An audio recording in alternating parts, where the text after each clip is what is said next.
नमः सिद्धेभ्यः। ॐ नमः सिद्धेभ्यः। ॐ नमः सिद्धेभ्यः।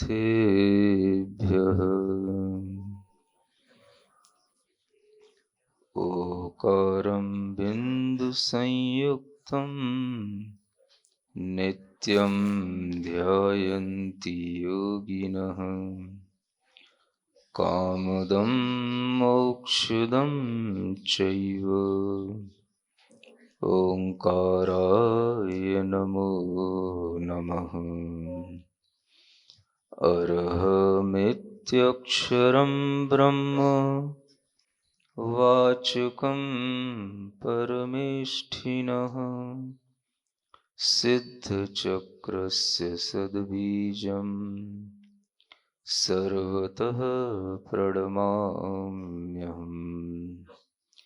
देवादिदेव आदिम तीर्थंकर श्री ऋषभनाथ भगवान की जय। देवादिदेव श्री पार्श्वनाथ भगवान की, वर्तमान शासन नायक श्री वर्धमान महावीर भगवान की, परम पूज्य आचार्य गुरुवर श्री विद्यासागर जी महाराज की जय। परम पूज्य अर्हम योग प्रणेता गुरुवर प्रणम्य सागर जी महाराज की, मुनिवर श्री चंद्र सागर जी महाराज की, विराजित समस्त मुनि आरिका संघ की नमोस्तु गुरुवर, नमोस्तु नमोस्तु। भगवान ऋषभ देव की इस कथा के प्रसंग में जब भगवान का समवसरण लगता है, उसमें मानस्तंभ आदि अनेक भूमियां होती हैं। जिन भूमियों में प्रवेश करते हुए भगवान को देखने के लिए, दर्शन करने के लिए अनेक भव्य जीव वहां तक पहुंचते हैं, और उन भव्य जीवों में उन्हीं जीवों को वहां पहुंचने का सौभाग्य मिलता है जो जीव इस संसार से मुक्ति प्राप्त करने के लिए कुछ आसन्न भव्यता का भाव रखते हैं। यूं तो संसार में अनेक जीव होते हैं, किंतु वे सभी जीव संसार से मुक्त नहीं हो सकते, नहीं हो पाते। संसार से मुक्त होने वाले जीवों को ही वहां भगवान के दर्शन का लाभ मिलता है। अगर आपने कभी वर्धमान स्तोत्र पढ़ा हो, पढ़ा है कभी? नहीं पढ़ा? सब कुछ पढ़ना ही पड़ेगा। तो उसमें एक भाव आता है कि हे भगवान, आप इतने ऊपर जाकर के क्यों विराजमान हो गए? तो वहां लिखा है कि मिथ्या दृष्टि जीवों को तब मुख दर्शन का पुण्य कहा। जो मिथ्या दृष्टि जीव हैं, हे भगवान, वो आपके मुख का दर्शन नहीं कर सकते। और वह मिथ्या दृष्टि जीव कौन से? तो दुनिया में ऐसे बहुत से जीव हैं जो मिथ्यात्व के साथ रहते हैं लेकिन भगवान का दर्शन नहीं कर पाते। वो बहुत कम जीव होते हैं जो मिथ्यात्व के साथ भी भगवान का दर्शन कर पाते हैं, लेकिन उनका मिथ्यात्व इतना हल्का होना चाहिए कि वो भगवान को देखने की बात तो दूर रहे, केवल भगवान का समवसरण में दर्शन करने के लिए उनका प्रवेश हो, और जैसे ही वह मानस्तंभ भूमि का दर्शन करें, मानस्तंभों का दर्शन करें, तो उनका मान विगलित हो जाए। इतना मंद मिथ्यात्व जब होता है तब जाकर के हमें भगवान का दर्शन होता है, और ऐसे मिथ्या दृष्टि जीव ही केवल भगवान का दर्शन कर पाते हैं। बाकी के जो घोर मिथ्या दृष्टि जीव हैं, चाहे वो भव्य हो चाहे अभव्य हो, असंगी हो, उनकी कभी भी यह योग्यता नहीं रहती कि वह भगवान के मुख का दर्शन कर पाए। जब भगवान का इस तरह से दर्शन करने का भाव जीवों में आता है तो आप देखते हैं कि अपने आप अनेक जीवों की काल लब्धियां उसी समय पर आ जाती हैं। एक अच्छा निमित्त भी कई बार हमारे सामने उपस्थित होना चाहिए, जब हमारे उपादान भी अपने आप जागृत हो सकते हैं। भगवान का समवसरण लगता है और उस समवसरण में भगवान के केवल ज्ञान की उस महिमा को देख करके अनेक जीव भगवान के समक्ष आकर के अपने आप मुनि व्रतों को अंगीकार कर लेते हैं। अनेक जीव अपने आप आकर के श्रावक के व्रतों को अंगीकार कर लेते हैं और इस तरह की क्रिया चलती रहती है। भगवान के समवसरण में अनेक मुनि महाराज विराजमान रहते हैं, केवल ज्ञानी मुनि महाराज भी विराजमान रहते हैं, अवधि ज्ञानी मुनि महाराज भी विराजमान रहते हैं, मनः पर्य ज्ञानी मुनि महाराज भी विराजमान रहते हैं। और भगवान के समवसरण में यह सब विराजमान मुनि महाराजों के होते हुए भी भगवान की दिव्य ध्वनि खिरती रहती है और भगवान हमेशा अपने स्वभाव में प्रतिष्ठित होते हुए, पर से बिल्कुल विलग रहते हुए, जितना उनका जीवन बचता है, जितना उनका आयु कर्म शेष रहता है, वह सारा का सारा चलता रहता है।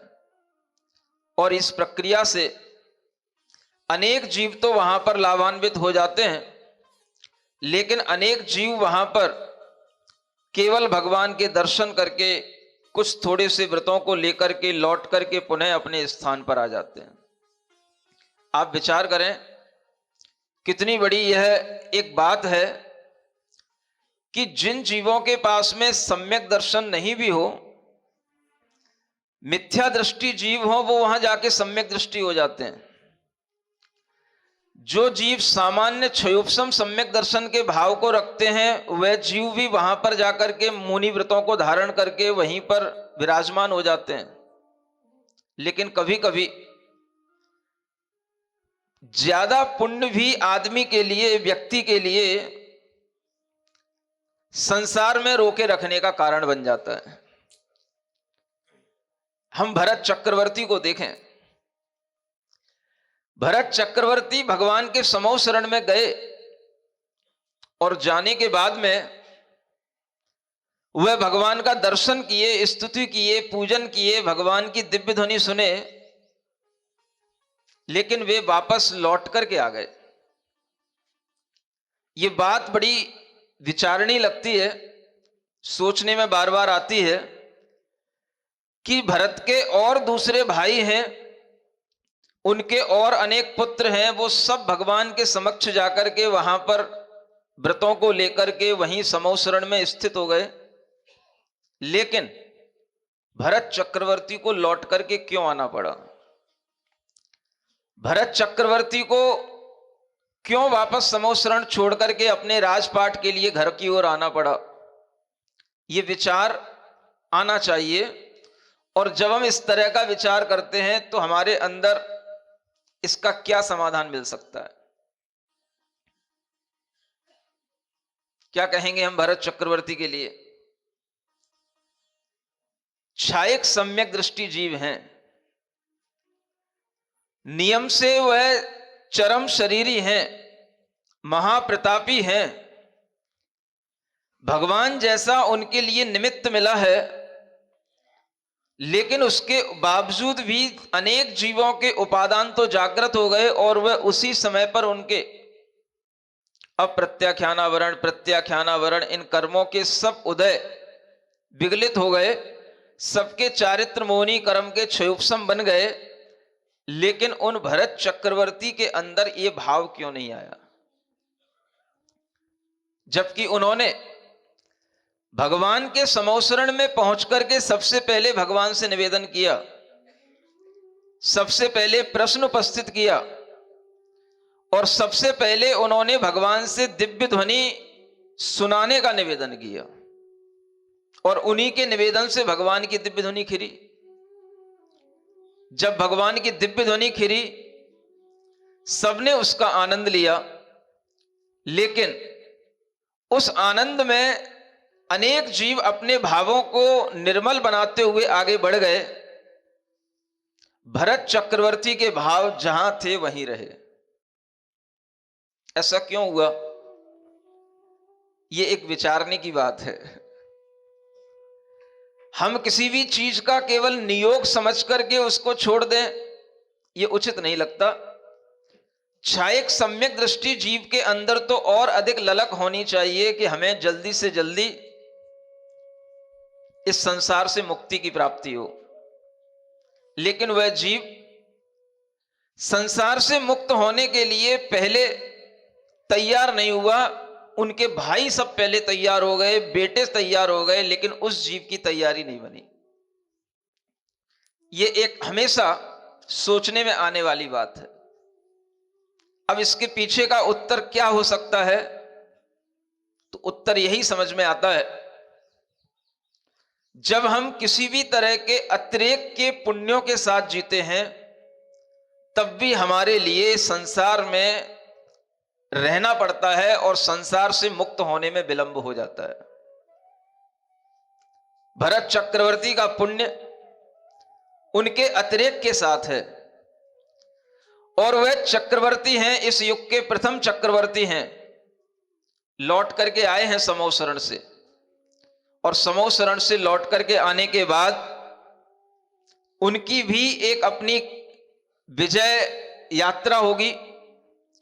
उनका भी अपना एक सठखंड विजय का कार्य होगा, और उस कार्य के उपरांत उनके मन के अंदर के भाव, जब उनका एक आयु का समय निकट आएगा, तब जाकर के उनके भावों में कोई जागृति आएगी।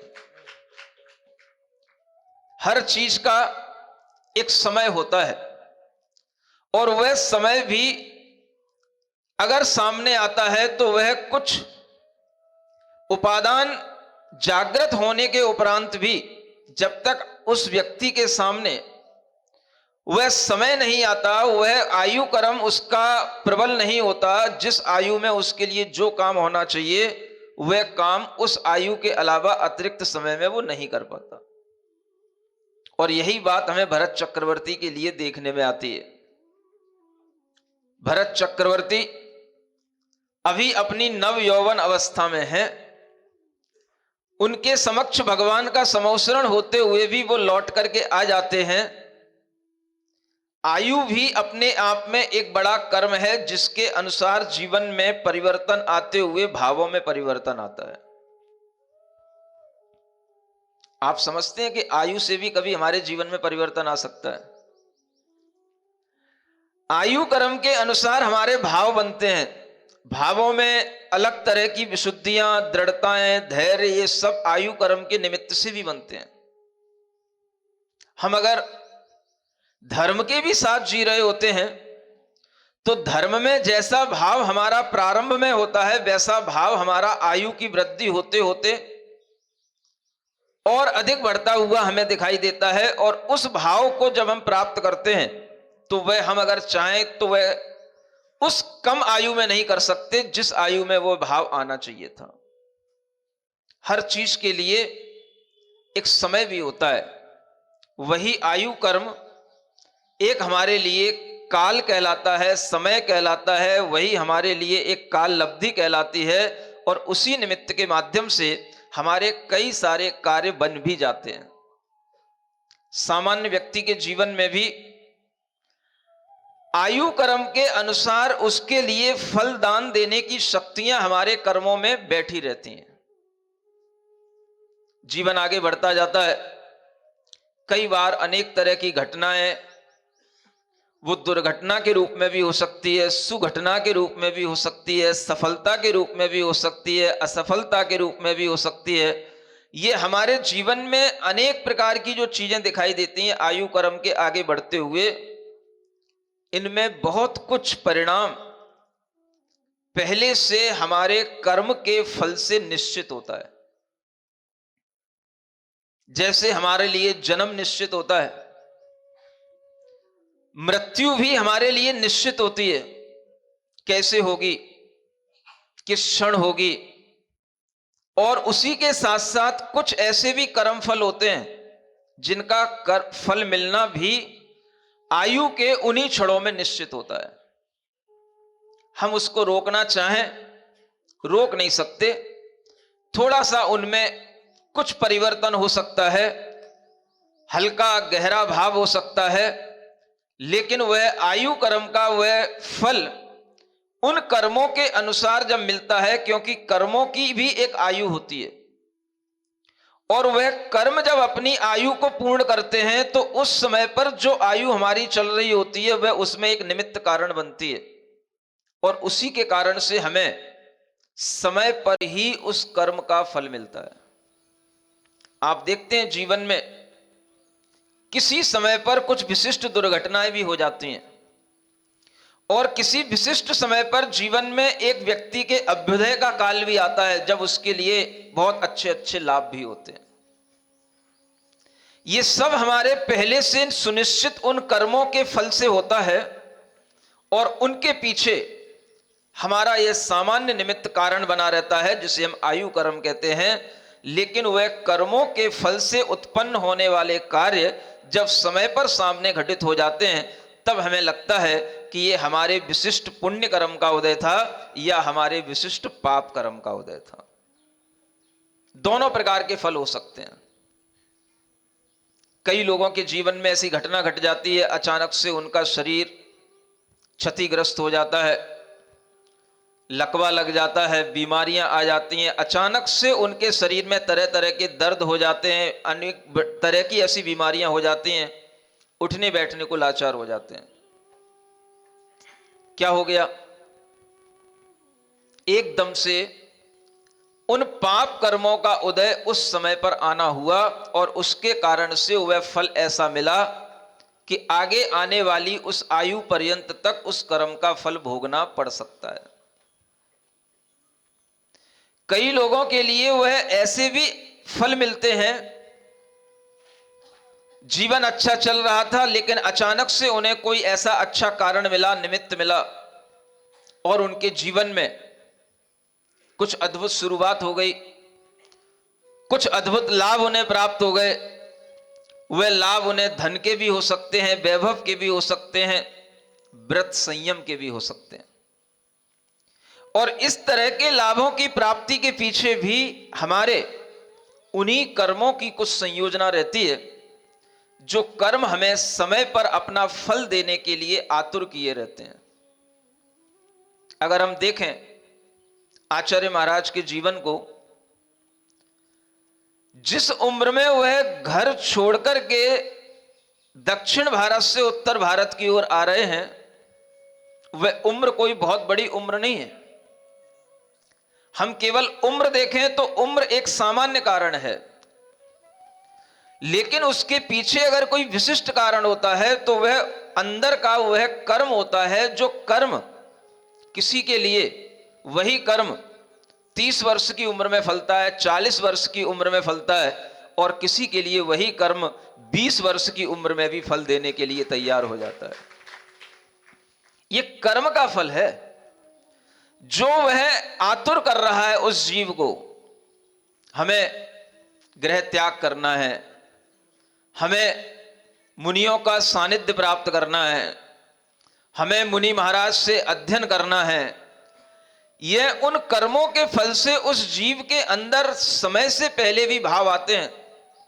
इसलिए कहना पड़ता है, जब भी आपके जीवन में कोई विशिष्ट घटना हो तो आप ये विचार करना, ये हमारे अपने अच्छे कर्मों का फल था, और अगर कोई विशिष्ट घटना आपको दुख देने वाली हो जाए तो ये भी विचार कर लेना, ये हमारे पाप कर्म के फल से ये हमें प्राप्त हुआ, लेकिन ये कर्म का फल मिलना सुनिश्चित था। कई बार कर्म के फल कैसे निश्चित रूप में देखने को मिलते हैं, जब घटना सहजता में अपने आप होने लग जाती है। एक माता जी बता रही थी, रास्ते में चल रहे हैं, विहार कर रहे हैं, सामने दो बाइक वाले आपस में टकराते हैं और वो बाइक घिसट करके इस स्पीड से टकराते हैं चलती हुई, वो उनके पास आकर के टकरा करके लग जाती है।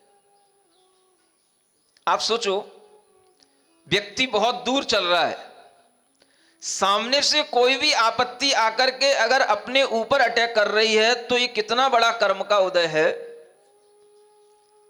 कि हम उस कर्म के उदय में उस समय पर अपने आप को बचाना भी चाहें तो बचा नहीं पाए।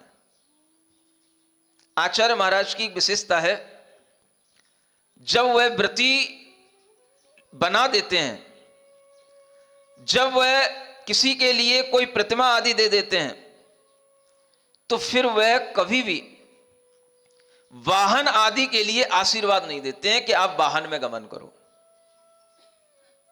ये मैंने बहुत पहले से देखा। महुआ में चातुर्मास चल रहा था, हम उस समय पर ब्रह्मचारी थे। सभी ब्रह्मचारी लोगों का मन बना कि हम सम्मेद शिखर की यात्रा कर लें। आचार्य महाराज के पास में निवेदन पहुंचा। पहले श्रेष्ठी के माध्यम से निवेदन पहुंचाया, डायरेक्ट नहीं पहुंचाया, कि श्रेष्ठी के अंदर यह भाव दिया कि आप निवेदन करो कि ब्रह्मचारी लोगों को हमें सम्मेद शिखर ले जाना है। आचार्य श्री ने श्रेष्ठी की बात सुनकर के कोई ज्यादा उनको महत्व नहीं दिया, कहा कि आपका निवेदन आपकी तरफ है, हमारा जो कार्य है वो हम देख लेंगे, सोच लेंगे। जब श्रेष्ठी के निवेदन से आचार्य श्री ने कोई ज्यादा रिस्पॉन्स नहीं दिया, तब जाकर के वह ब्रह्मचारी भाई लोग सब लोग आचार्य श्री के पास में निवेदन करने लग गए। तो आचार्य श्री कहते हैं, आप लोग व्रती हैं, आपकी प्रतिमाएं हैं, आप इतनी दूर तक जाएंगे, वाहनों से जाएंगे, हम उसके लिए कुछ कह नहीं सकते हैं। जब आप कुछ कह नहीं सकते हैं तो हम कुछ कर नहीं सकते हैं। और उस समय पर आचार्य महाराज ने जब अपनी सम्मति नहीं दी तो किसी ने उस यात्रा का फिर कोई विकल्प नहीं किया। आचार्य श्री हमेशा ये भाव रखते हैं, व्रती होने के बाद में वाहन आदि से गमन बहुत कम हो, और वो भाव बहुत अच्छा भाव है, क्योंकि व्रतियों के साथ भी कभी अगर दुर्घटना हो जाती है तो उनके जीवन में व्रतों का पालन करना बहुत कठिन हो जाता है। और ऐसी घटनाएं भी देखने को मिल जाती हैं जब व्रती लोग वाहन में तो नहीं चल रहे हैं, लेकिन सड़क पर चलते हुए दूसरे वाहन आकर के उनसे टकरा जाते हैं और वह क्षतिग्रस्त हो जाते हैं। तब समझ में आता है कि देखो, वही व्रती जीव अगर मान लो वाहन में होते तो वह बहुत बड़ी घटना घट सकती है, जीवन समाप्त भी हो सकता था। लेकिन अगर वह घटना बाहर से घटी है तो वह 2, 4, 5 महीने का कष्ट हो सकता है, लेकिन बाद में वह जीवन सुरक्षित हो सकता है, व्रतों का पालन हो सकता है। और आचार्य महाराज ने इसी भाव के साथ में जब अभी सिरपुर में नए क्षुल्लक बनाए, ब्रह्मचारी लोगों को दीक्षा दी, तो उनके मन में विचार था कि ये सब अपने अपने स्थान पर अब कैसे जाएंगे, तो कैसे भी जा सकते हैं। तो कैसे भी जाने को जब तैयार होने लगे, तब आचार्य महाराज के मन आया कि नहीं, सबको पैदल ही विहार करते हुए, धर्म प्रभावना करते हुए जाना है। और सब पैदल विहार करते हुए, धर्म प्रभावना करते हुए आए। सब अपने अपने संगों में पहुंच गए। कोई एक घटना घट भी गई तो कम से कम उस एक घटना के फल से उस एक व्यक्ति के लिए ही फल मिला, यह भी आपको ध्यान में रखना चाहिए। कई बार ऐसा भी होता है, किसी एक व्यक्ति के तीव्र कर्म के उदय से कई लोगों को भी घटनाग्रस्त हो जाना पड़ता है। जब व्रती बन जाते हैं तो इन सब सावधानियों से बच जाते हैं। जीवन व्रतों के पुण्य के माध्यम से भी सुरक्षित होने लग जाता है। और इस तरह से जब ये जीवन आगे बढ़ता है, तब ये कहना पड़ता है कि हमारे जीवन में जन्म भी निश्चित है, मरण भी निश्चित है, और कर्मों का फल मिलना भी निश्चित है। और जब ये सब कुछ निश्चिंतता, जब निश्चितता आ जाती है तो निश्चिंतता का भाव भी आने लग जाता है। क्या सुना? एक निश्चितता और एक निश्चिंतता, ज्यादा अंतर नहीं है, आधा सन्ना बीच में डालना है।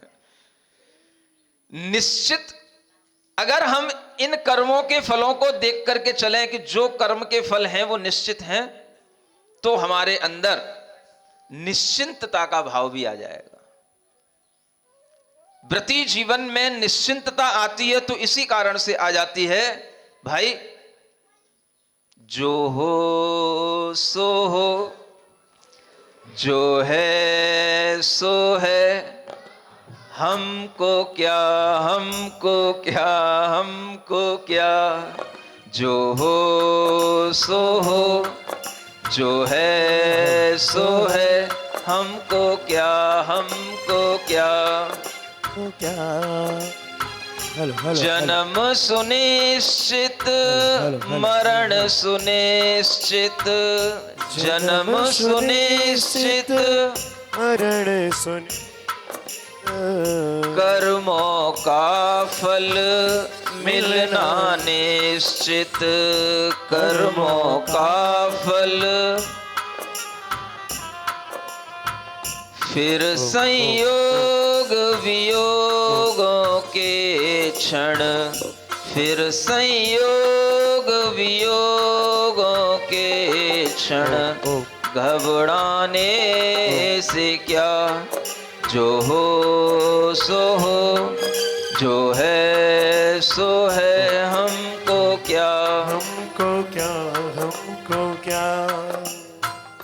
पत्नी दौलत बेटी भाई, पत्नी दौलत बेटी भाई, कर्म फलों की है परछाई, कर्म फलों की है परछाई, परछाई पकड़न को दौड़े, परछाई पकड़न को दौड़े, तू पाएगा क्या, जो हो सो हो, जो है सो, हमको क्या, हमको क्या, हमको क्या।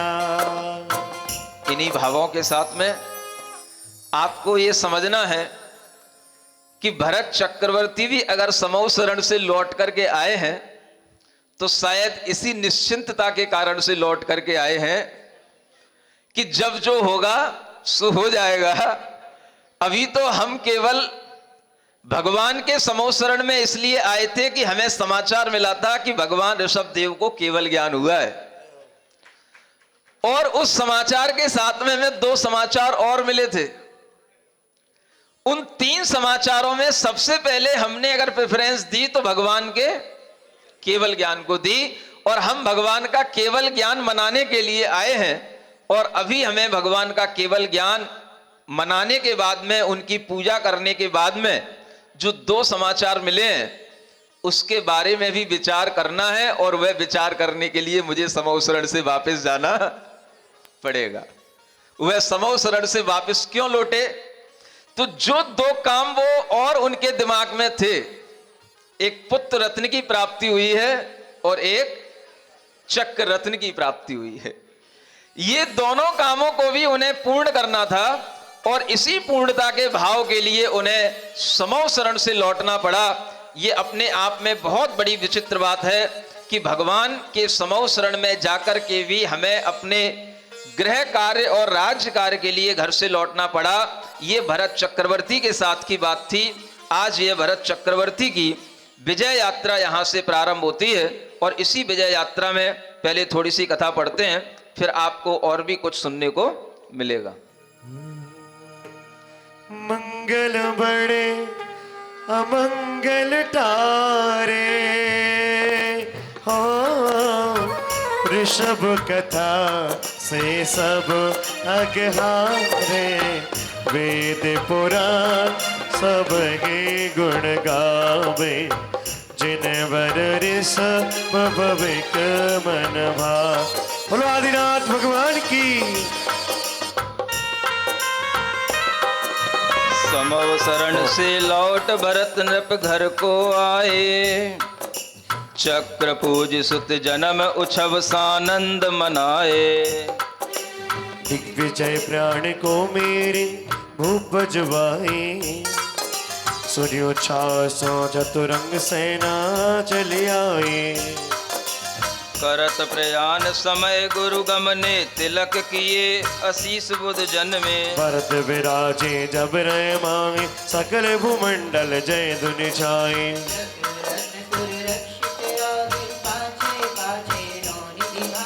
निकसे उस सो सुगंगाए, बन सो माल की ओर हरसाए।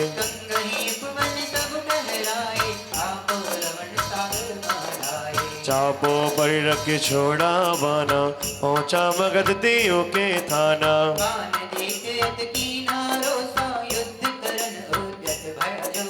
बुध मन भिन रख दो परिणामा, भरत चक्रवर्ती गुण के धामा।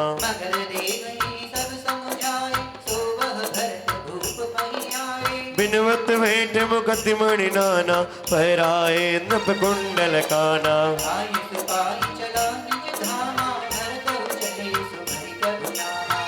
भरत विजय सुनि बंधु नप, हर सही दीन अश्मी।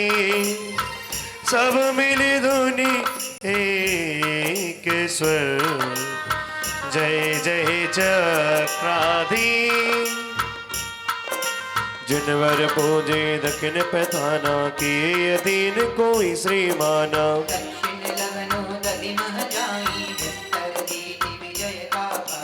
मुनि पश्चिम दिन सूर्य तरंगे तो, गायन सिंधु तट भूपद के तो।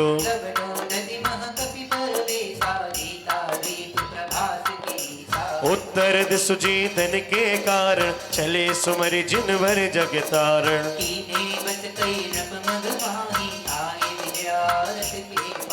दक्षिण उत्तर गिर के नाथा, आए विनय जोड़ कर हाथा।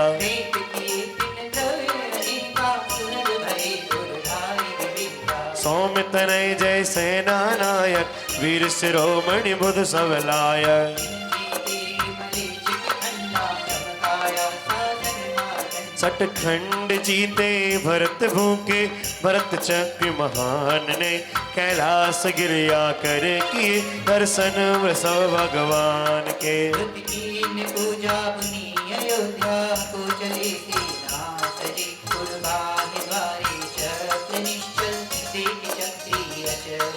बहुत जल्दी से यह वर्णन आगे बढ़ रहा है। भरत चक्रवर्ती पूरे सटखंड की विजय करके वापस जब आते हैं तो वह कैलाश पर्वत पर पुनः आकर के भगवान के समोसरण में भगवान का दर्शन करते हैं।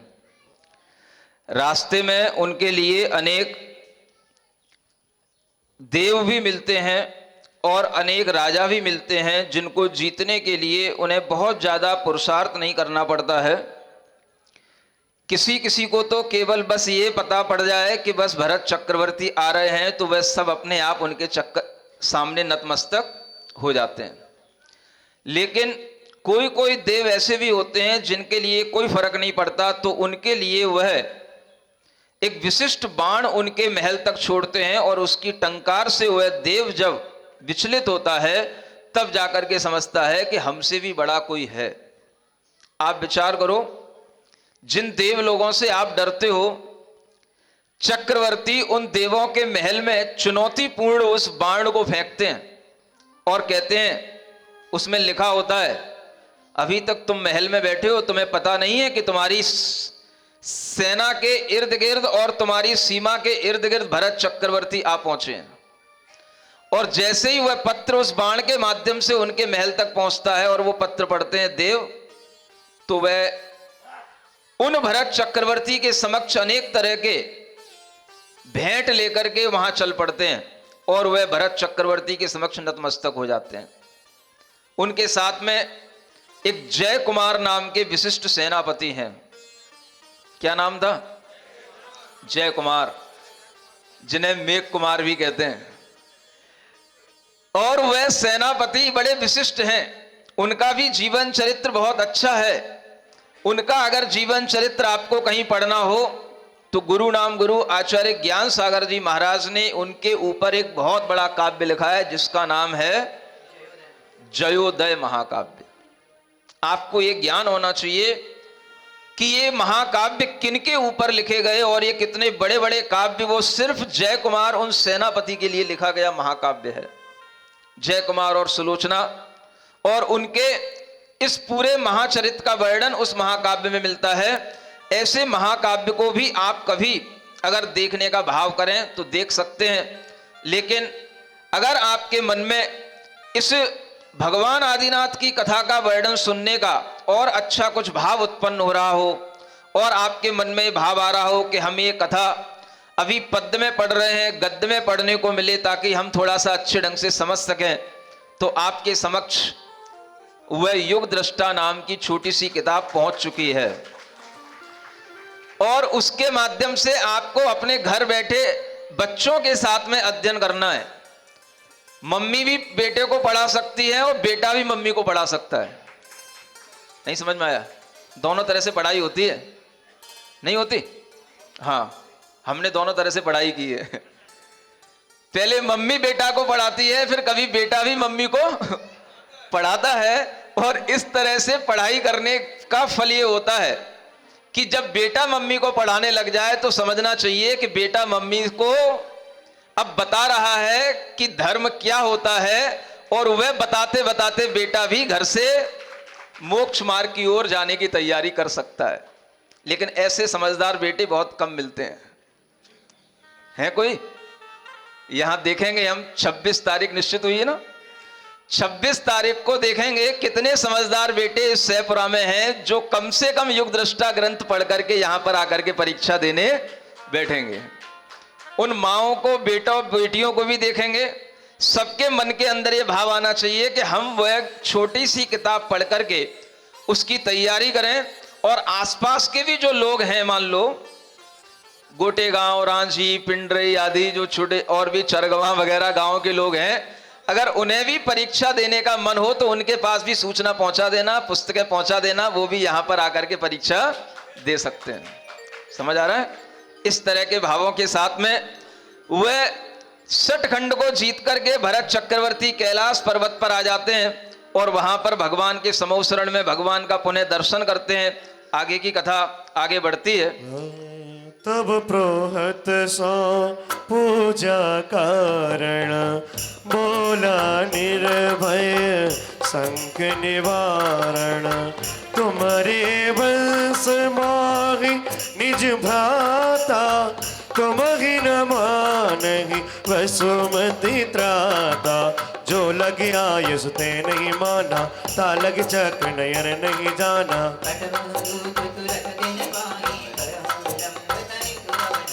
सुन पौत के बचन सुहावन भेजे दूत संदेश सुनायन।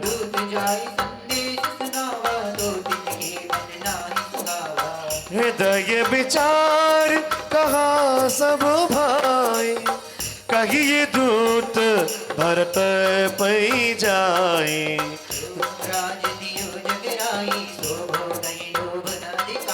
न बगे सदा हम वह सब विधाता जो जग भूषण के सुखदाता।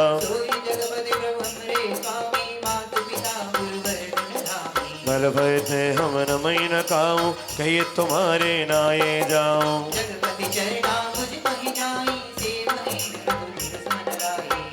मंगल बड़े अमंगल टारे सब कथा से सब अगहारे। वेद पुराण सब ही गुण गावे जिन वर रे सब भावे के मन भावे। इम कई विवदूत तिन कीना सकल भोग साधन तन दीना। कहा भरत संदेश प्रसंगा बैठो पान करे गुनि नंगा। जगत असार भोग दुख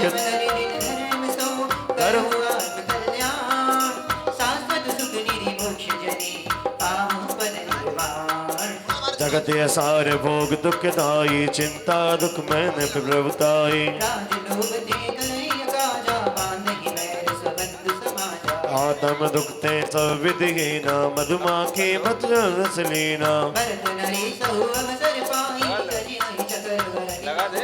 संयम धरि पै है निर्वाणा, सो समझत निर्वाण महाना।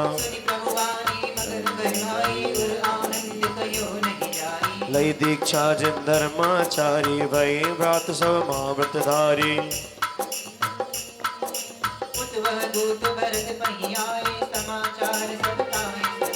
सुनिया सिर भयो अधिकाई, विरय न व्यापे पद प्रभुताई।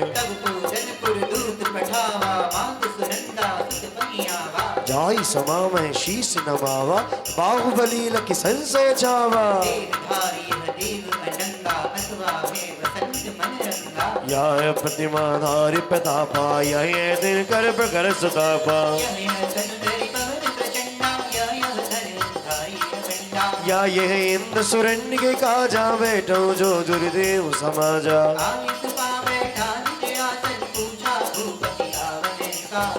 बिन बत बोले सुनाहु नृप, भरत भूप मार्तंड। आए निज पुर जीत के, भरत क्षेत्र सटकण।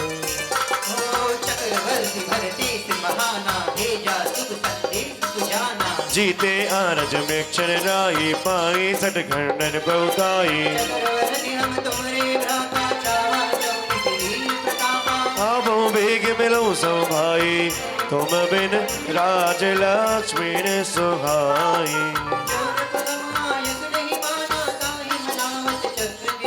सुनिए में दूत वचन सुलसाने, साम दाम दंडा देवताने।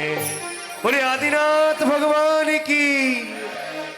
बोले बाहुबली बलधामी, तुमरे भरत भुवन के स्वामी। राजनि राज महति मति माना, कुंभकारवत चक्री महाना। बैठी डाम सावन ऊपर, जीते देव मंत्र जप जप कर। तब हम स्वयं मुक्ते करें बड़ करें बनाई, हमें अचरज लगी जोन लगाए। ऋषभ पिता हम नृप पद दीना, सोई पद भूषित भरत ही कीना। अब हम करण चाहे अधीना, सोवै हम प्रति कर्तव्य हीना। दूत जाओ कहीं अनिज राजा, हम न चहिता सेवक काजा। हम स्वाधीन न किनके दासा, केवल न मेरे सब अविनाशा। श्री ऋषभेश्वर हमरे स्वामी, और न हम किनके अनुगामी। चाह तुमो अधीन रखी, चक्रवर्ती पद धामा।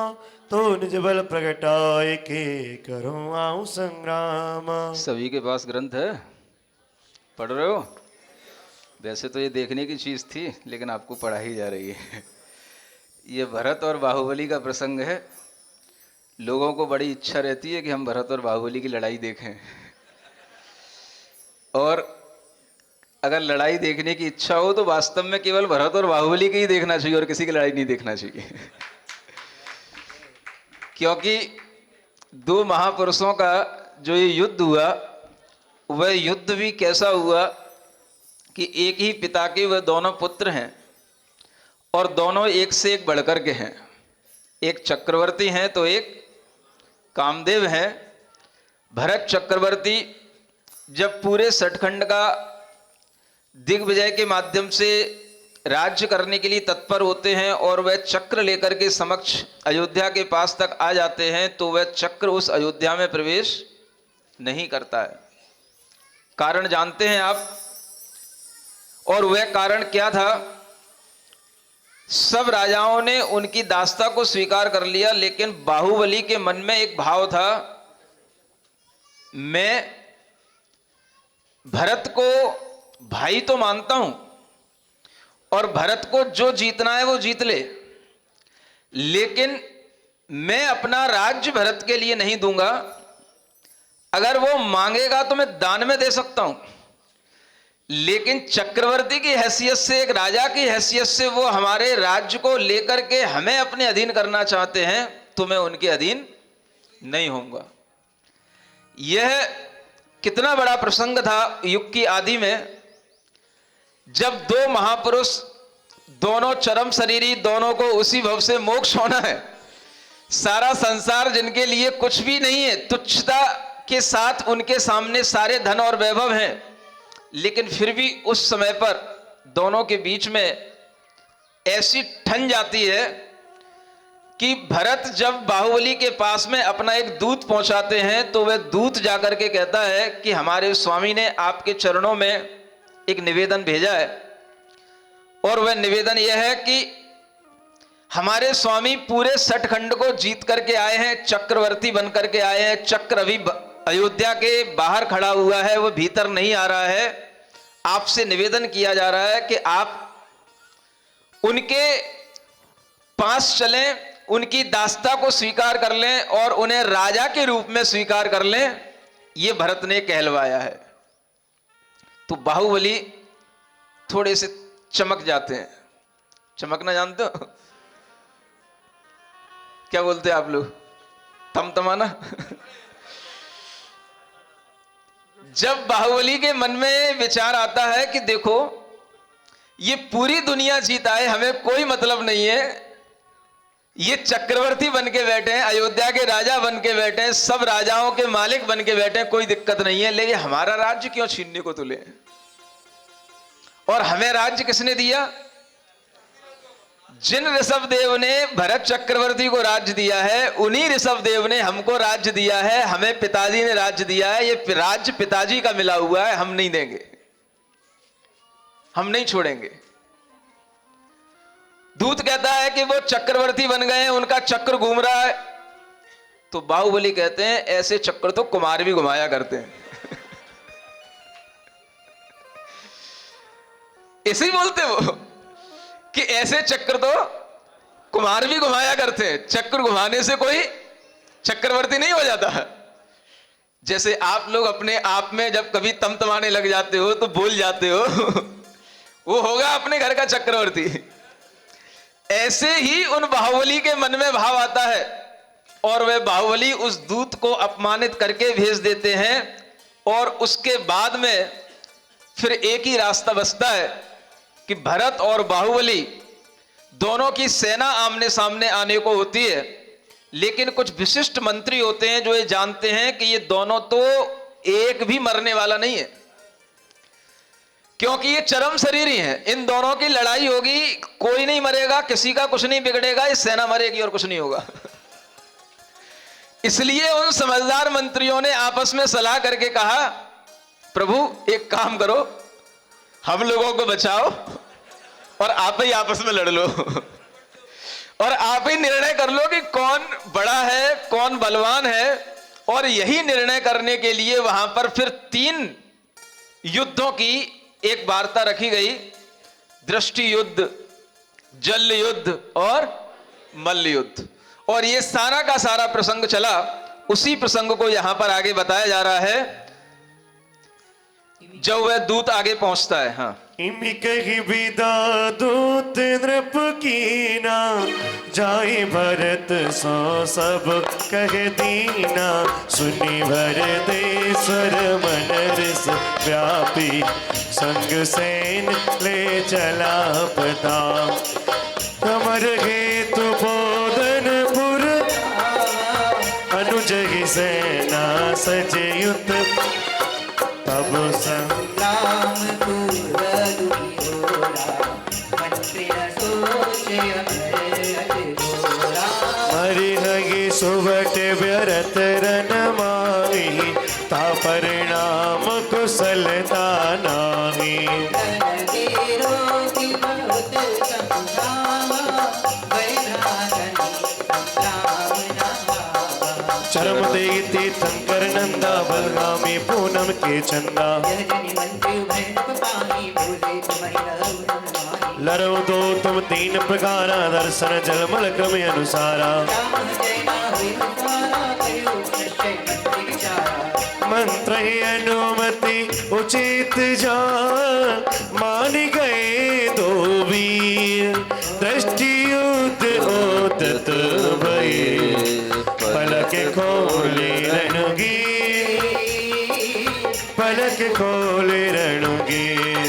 अनिच सदक तनु भरत शरीरा पंसत पजस बाहुरण धीरा सोवति जोर पराक माही दृष्टि मिलावत आवत नाही भय पराजित भरत भुआला बाहुन जय धुनि भय तत्काला तब तड़ाग मन करि परिवेता क्षेपण लागी नीम तरेका बाहुबली के छेपर भरतनार बक्षस्थल जाई बाहु बावत लाई बाहुबली की क्षेपण धारा जाय भरत मुखलागत वाला या मोह विजय बाहुबली पाई सकल पलमय जय गुरु छाई युद्ध करन दो वीरा उद्यत भय कुशल रणधीरा देखन है तू गगन सुर छाए इति उत लोग बागु मिल आए तुरत बाहुबली भरत उठाई चक्र भांति चक्रे घुमाए थाप दी तिन धरनी विशाला यह लख जय उचरे नरपाला मांद भंग जनी चक्र उठावा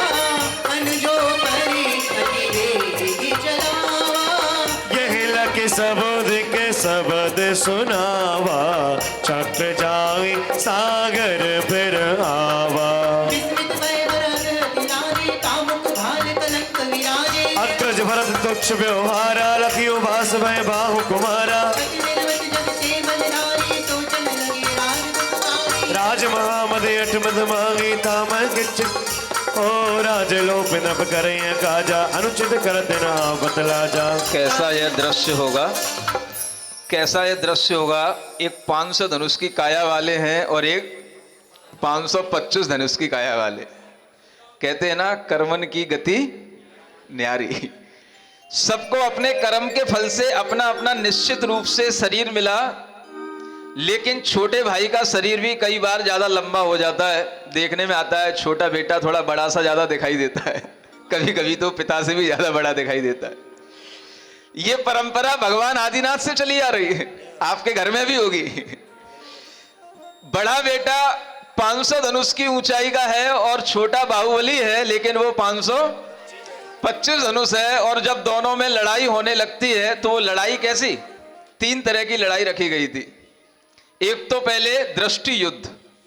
दृष्टि युद्ध का मतलब था कि अपनी आंखें दूसरे की आंखों में गड़ाना है, और जिसकी पलकें पहले झपक जाएंगी वो हारा हुआ माना जाएगा। सुन रहे हो, ये भी एक युद्ध है। घर में अगर कभी युद्ध हो तो समझदार लोग कभी ऐसे प्रकार के युद्ध करके भी कुछ निर्णय ले लिया करें।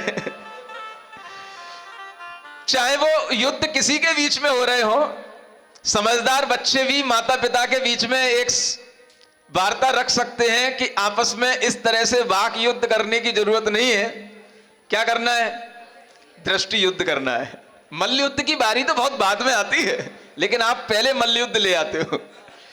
अगर आपको भगवान आदिनाथ की परंपरा ध्यान में रखना है तो पहले क्रम से चलना। पहले दृष्टि युद्ध, पहले आंखों में आंखें मिलाओ।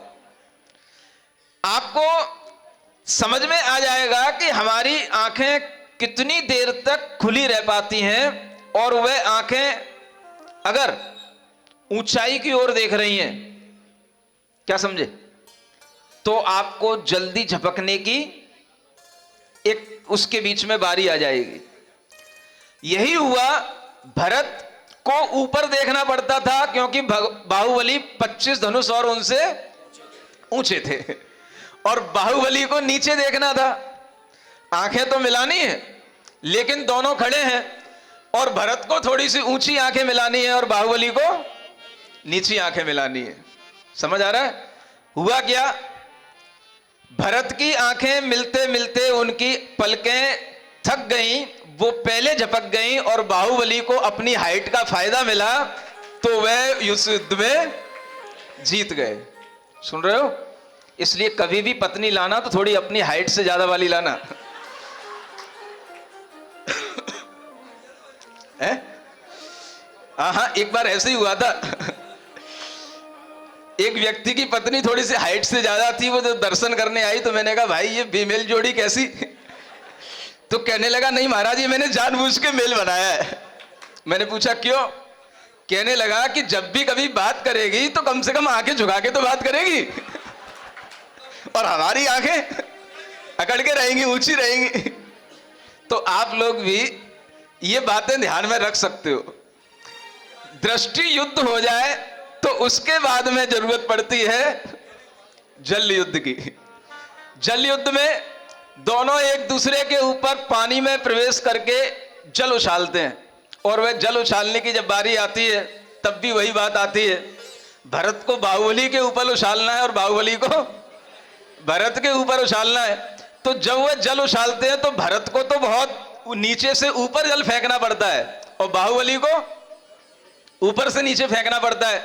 उनके लिए पुरुषार्थ ज्यादा नहीं करना पड़ता, और उस जल युद्ध में भी पराजय का कारण वह भरत की कम हाइट रह जाती है, और उसी के कारण से बाहुबली की फिर जल युद्ध में भी जीत हो जाती है, और वहां पर बाहुबली की फिर जय जयकार होने लग जाती है।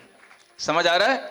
इसीलिए बाहुबली का नाम दुनिया में आज तक इतना फेमस हो गया कि बाहुबली के ऊपर तो फिल्में बन गई, लेकिन भरत के ऊपर और फिर तीसरा युद्ध हुआ। कौन सा युद्ध? मल्ल युद्ध। और उस मल्ल युद्ध में भी भरत बाहुबली को नहीं जीत पाए, और हुआ ये कि बाहुबली ने भरत जी को उठा करके, जैसे कोई चक्र उठा लेता है या कोई भारी वस्तु उठा लेता है, और अब उठा करके अपने सिर पे ऐसे उठा करके घुमा दिया, और घुमा करके वो क्या थे, वो नीचे उनको पटकने ही वाले थे, छोड़ने ही वाले थे, लेकिन उनके मन में विचार आ गया, क्या आया, आखिर ये हमारे बड़े भाई है। तो उन्हें पूरा सिर पे घुमाने के बाद में उन्हें सादर सामने प्रतिष्ठित कर दिया, सादर खड़ा कर दिया, और इधर जब बाहुबली की जय जयकार फिर से हो गई, और 3 बार आप सोचो, बड़े बड़े महापुरुष हों, दोनों की सेनाएं खड़ी हों, और जय जयकार तीनों युद्ध में एक ही व्यक्ति की हो रही हो, तो आदमी कितना भी सहनशील हो वह भी तमतमाद तो जाएगा।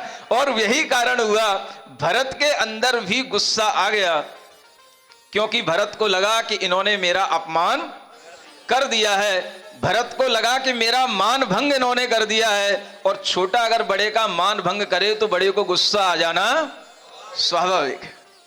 और जब भरत को गुस्सा आया तो फिर भरत ने फिर अब आओ देखा ना ताओ, और जो उनके पास में सबसे शक्तिशाली चीज थी वही उन्होंने उन बाहुबली के लिए छोड़ दी। और वह सबसे शक्तिशाली चीज क्या थी? चक्र रत्न। और वह चक्र रत्न जब उन्होंने छोड़ा तो उसके बाद में वह चक्र रत्न बाहुबली के पास तो पहुंचता है, लेकिन बाहुबली की गर्दन नहीं काटता, बाहुबली की परिक्रमा लगाने लग जाता है। और वह बाहुबली की परिक्रमा लगाने के बाद में वह वापस भरत के पास में आ जाता है। इसका कारण क्या है वो आप जानते हैं, इसमें अभी बताया जा सकता है, पढ़ते हैं। राज महामद अठमद माही, तामह कछु विवेकता नाई, पाई राज पद अनुचित कीना, भरत और हम अपद सुनीना। तेरे जाए तू हम लड़े परस परभान। दिख दिख से राज को यह हम नागी सुहाए, जिम खग के तरुणी दस्ते माही, करनी बसेरा फिर उड़ी जाई, जिम तिम आदिक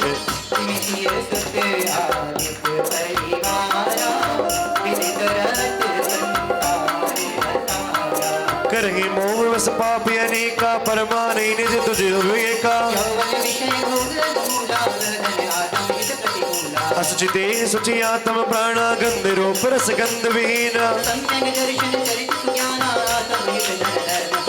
इमे विचार भरते सही भाई, और मैं दौन स्वभावन राखे। तुम प्रसाद ते हम अब जाई, बीत रागवनी करम नसाई।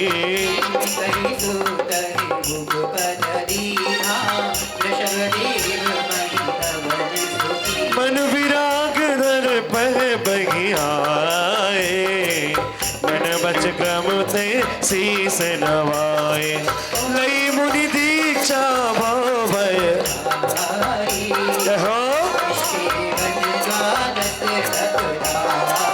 मंगल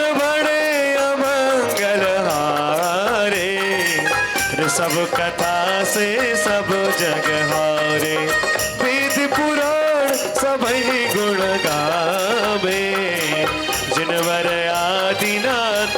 तालियों के साथ जय जय आदिनाथ बोलो, जय जय आदिनाथ, जय जय आदिनाथ बोलो। ओम अरहम ओम अरहम ओम अरहम बोल, ओम अरहम ओम अरहम ओम अरहम बोल। सभी कार्य की सिद्धि से तू पहले उसको बोल। धर योग एक बन बिसे, एक बरस पर तिष्ठे खड़े सोग सनटल, वीर बाहुबली। बोलिए बाहुबली भगवान की, बाहुबली भगवान की। यह लोग, ऐसा लगता है मुझे, यह लोग बलवान लोगों को ही पसंद करता है। कोई कितना ही पुण्यवान क्यों ना हो, लेकिन गुणगान बलवानों के ही गाए जाते हैं। और यही वजह है आज दुनिया के अंदर बाहुबली के नाम से सब परिचित हैं, लेकिन भरत के नाम से बहुत कम लोग परिचित हैं। और बाहुबली की वह उत्तुंग प्रतिमा जो दक्षिण भारत में बनी हुई है, वह आज भी यही संदेश देती है कि अपने बाहुबल के ऊपर अर्जित किए हुए पराक्रम के कारण से ही इस दुनिया में आपकी कीर्ति रहेगी। पुण्य के प्रताप से भी कभी आपकी कीर्ति नहीं हो सकती है। कीर्ति होती है अपने बाहुबल से अर्जित किए हुए प्रताप से। भरत के पास में अपने पुण्य का प्रताप था, लेकिन बाहुबली ने अपने प्रताप से वह कीर्ति अर्जित की। और यही कारण है, आप देखते हो आज दुनिया में अनेक तीर्थंकर होने के बावजूद भी राम के बारे में लोग ज्यादा जानते हैं, राम से भी ज्यादा लक्ष्मण के बारे में जानते हैं।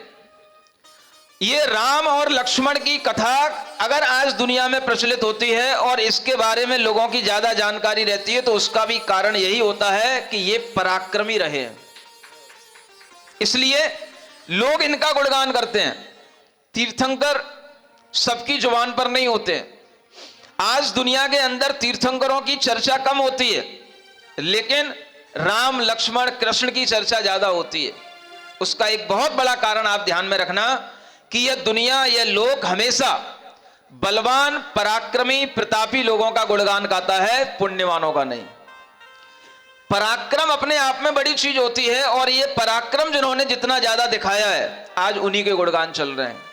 चाहे वो श्री कृष्ण की बात हो, चाहे वो श्री राम लक्ष्मण की बात हो, और चाहे आज बाहुबली की बात हो।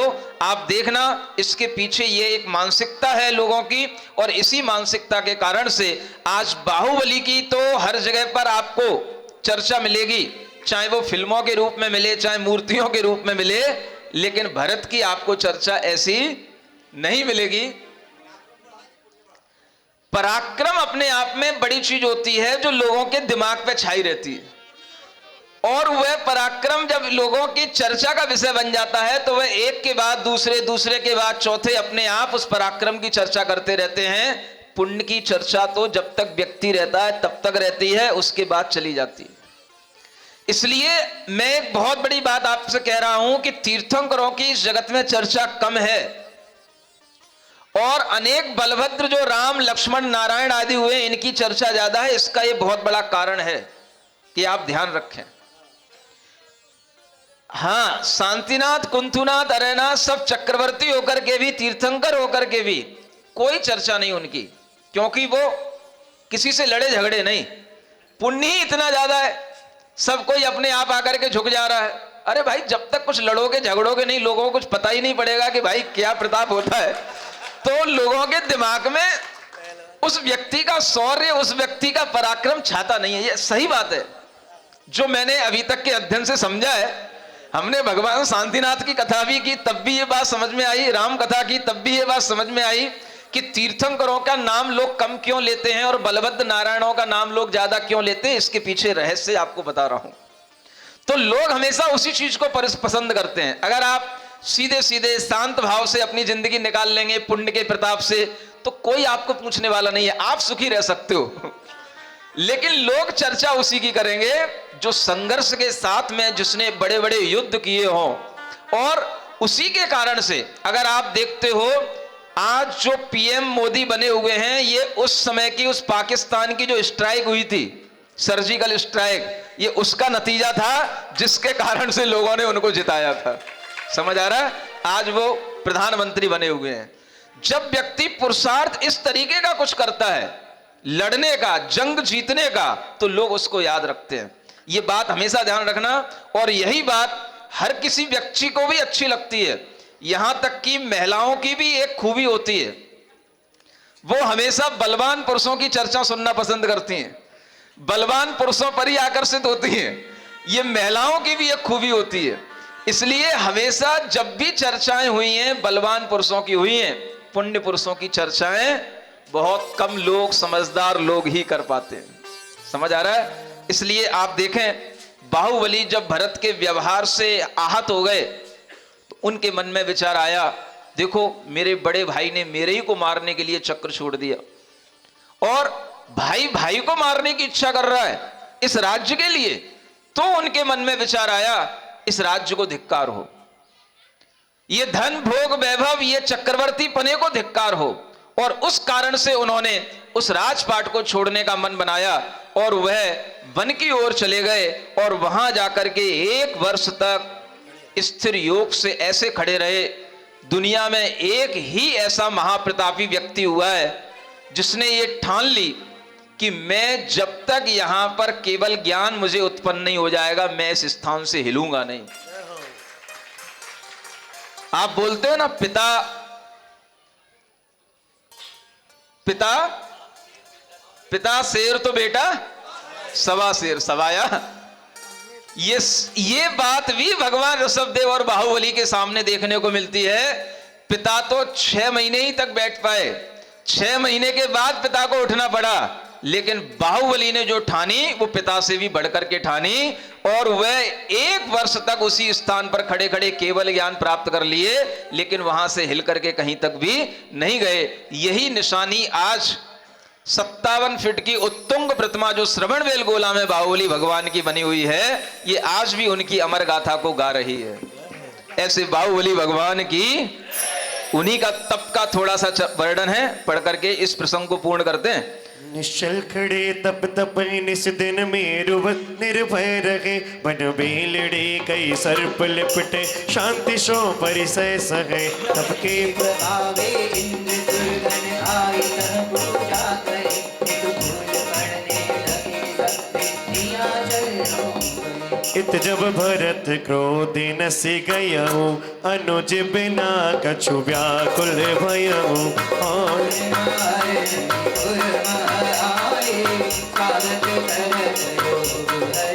सकल भूप मिली तिलक रचावा, चक्र भरत जब कहे गुण गावा।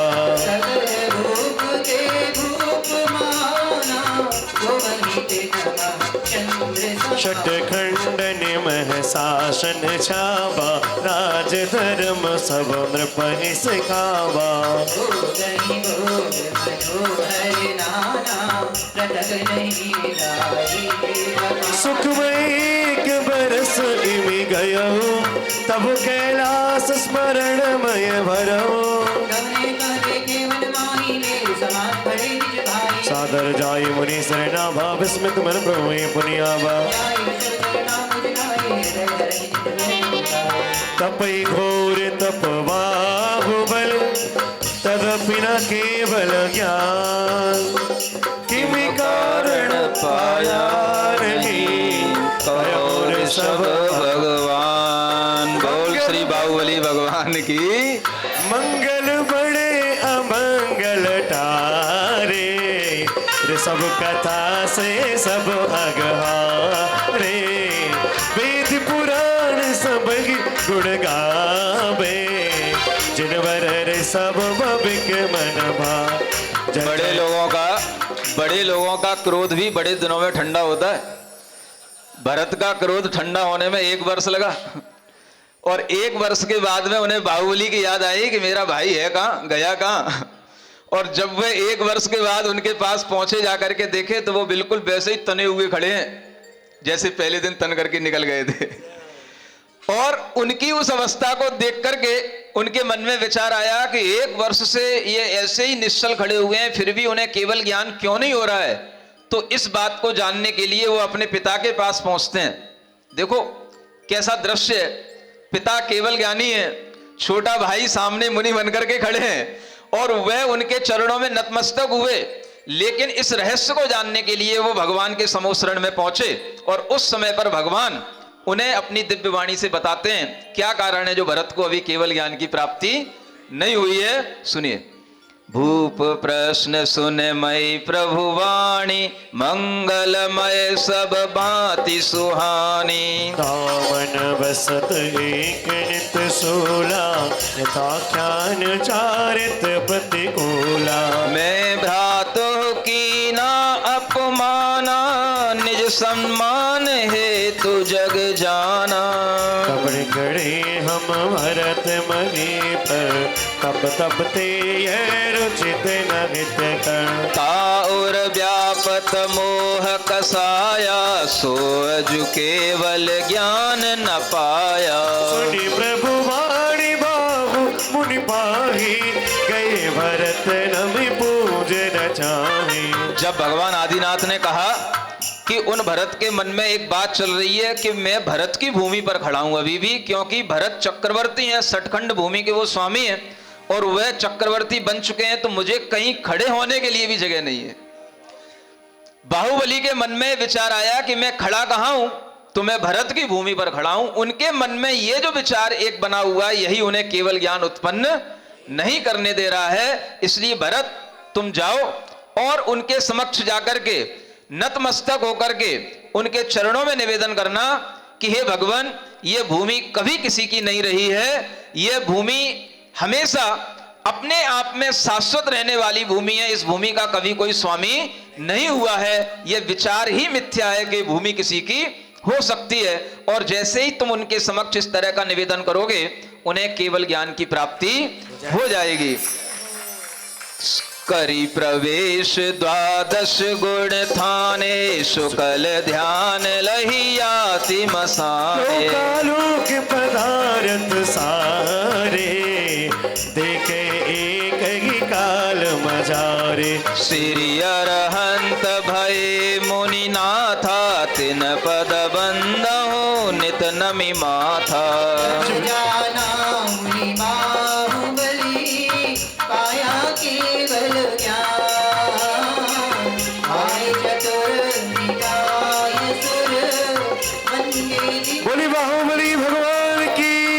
गंध कुटी रचि पूजे रचाई, सुर विद्याधर नर गुण गाई। तब केवल दीन विहारा, उपदेश दीन उपकारा। श्री कैलाश शिखर पर आए, सकल कर्म न सिपद पाए। ऐसे बाहुबली जब स्वामी, तिन पर सिद्धि समाई। धर्म प्रसाद विजयता पाई, धर्म प्रसाद बने मुनि राय। धर्म प्रसाद बड़बड़ कुमारे, बने हरिहंस भक्त जन तारे। धर्म प्रसाद मोक्ष पद पावा, सुर नर मुनि के हैं गुण गावा। सोई धर्म मोर अति भावा, कारस सुर सुरेंद्र मुनि गावा। भक्ति सहित सेवहु जिन धर्मा, यह अभिलाष वचन मन करमा। जाल विमोक्ष लक्ष्मी नहीं पाओ, काल के धर्म मार्ग चली जाओ। रत्नत्रय जिन धर्म ही, दुख नाशक सुख मूल। सेवहु निश दिन भाव सो, जनि करतब अनुकूल। बोली बाहुबली भगवान की, आदिनाथ भगवान की। ओम अरहम ओम अरहम ओम अरहम बोल, ओम अरहम। ओम अरहम ओम। सभी कार्य की सिद्धि से तू पहले इसको बोल, सभी कार्य की सिद्धि से तू पहले इसको बोल। जिसने भी यह मंत्र पढ़ा, जिसने भी यह दुख सारा ही दूर किया, सारा ही दूर किया। जिसने भी इसको ध्याया, इसको ध्याया, सुख का पारावार लिया। सुख का पारा पार लिया। इसकी महिमा इसकी शक्ति नहीं सका कोई तोड़, इसकी महिमा इसकी शक्ति नहीं सका कोई तोड़। ओम अरहम ओम अरहम ओम अरहम बोल ओम अरहम ओम अरहम। ओम अरहम मिलकर के ओम अरहम ओम अरहम ओम अरहम बोल, ओम अरहम ओम अरहम ओम अरहम बोल। सभी कार्य की सिद्धि से तू पहले इसको बोल। ओम अरहम नमः ओम अरहम नमः ओम अरहम नमः ओम अरहम नमः ओम अरहम नमः ओम अरहम नमः ओम अरहम नमः ओम अरहम नमः। ओम अरहम नमः। इस तरह से भरत की दिग्विजय, अनुज बाहुबली की विजय, बाहुबली का दीक्षा ग्रहण, उनका केवल ज्ञान की उत्पत्ति का समाचार और उनके कैलाश पर्वत से मोक्ष जाने का वर्णन, इतना सारा का सारा वर्णन आज आपने इस 7वें स्वर्ग में पढ़ लिया है। यह बाहुबली का और वर्णन यहाँ पूर्ण हो जाता है। आगे के 2 इसमें अभी चैप्टर और बचे हैं। 2 बचे हैं 3 बचे हैं 2 बचे हैं। अब आप सोच सकते हो, इसके लिए आपको अगले दिन का इंतजार तो करना ही पड़ेगा, इसलिए आज का ये समय यहीं पर पूर्ण किया जा रहा है। बोलिए ऋषभ देव भगवान की जय।